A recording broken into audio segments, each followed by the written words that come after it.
Mr. President, ladies and gentlemen, distinguished panelists, the title of this particular section is Detention and Interrogation, U.S. Compliance with International Norms. The moderator for this panel is Dr. Robert F. Turner. The panelists are Professor Joseph Margulies, David E. Graham, and Professor Sean Watts. Let me give you a briefing on all of them, and then I'll turn this over to my friend and colleague, Dr. Turner.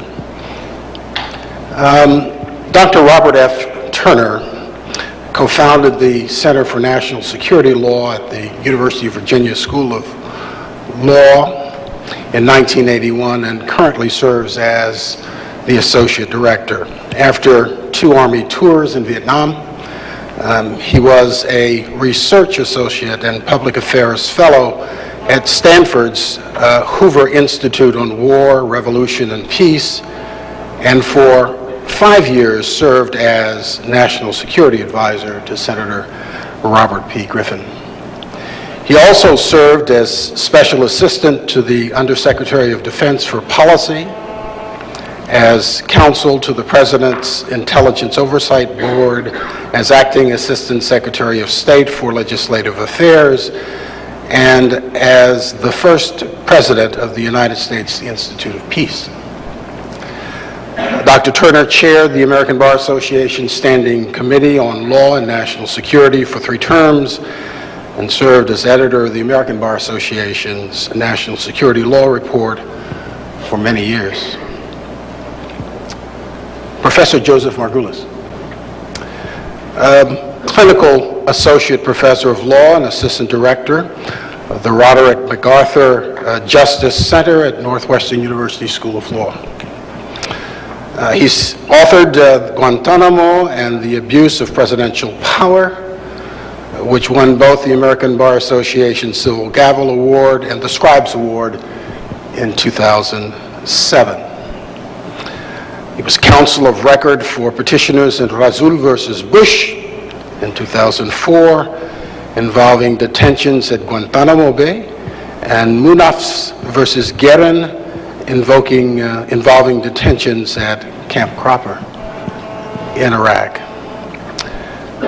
David E. Graham, retired Army Colonel and Executive Director of the Judge Advocate General's Legal Service and School, United States Army, Charlottesville, Virginia.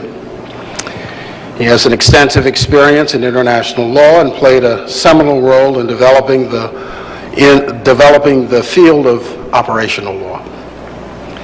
In late 2007, he authored the U.S. Judicial Response to Post-9/11, Executive Temerity and Congressional Acquiescence, a policy brief on behalf of the Foundation for Law and Justice and Society, which accurately predicted the outcome of the Boumediene versus Bush case, 2008. Professor Sean Watts is an assistant professor of law at Creighton University School of Law in Omaha, Nebraska. Before joining the Creighton faculty, he was an associate professor of international law at the Judge Advocate General School and a lecturer at the University of Virginia School of Law. Professor Watts served as a Judge Advocate General in the United States Army from 1999 to 2007. He was selected to attend the law school under the Army's funded legal education program after serving as a regular armor officer in an Army tank battalion. Ladies and gentlemen, I present to you your moderator and panelists. Thank you.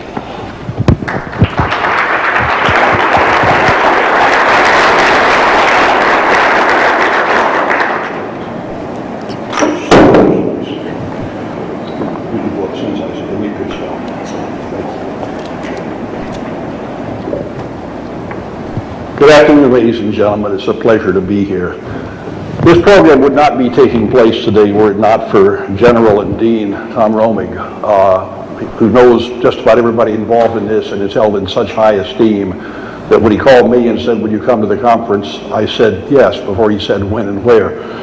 For anyone who has contributed to the law school or to support this program or is considering contributing, I also want to commend Dean Romig for his efficient use of his travel funds. I go to a lot of conferences. This is my second two-day conference in the past week.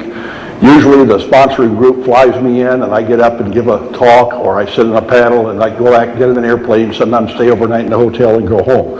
If you look carefully at the program, you'll find most of us are doing 2 or 3 different programs here, so for every round-trip ticket, he's getting 3 talks instead of 1. It's typical military efficiency, and I commend you, General. Our topic is detention and interrogation, U.S. compliance with international norms. We have an outstanding panel, and I want to get to them fairly quickly. They've already been introduced by Ron Griffin.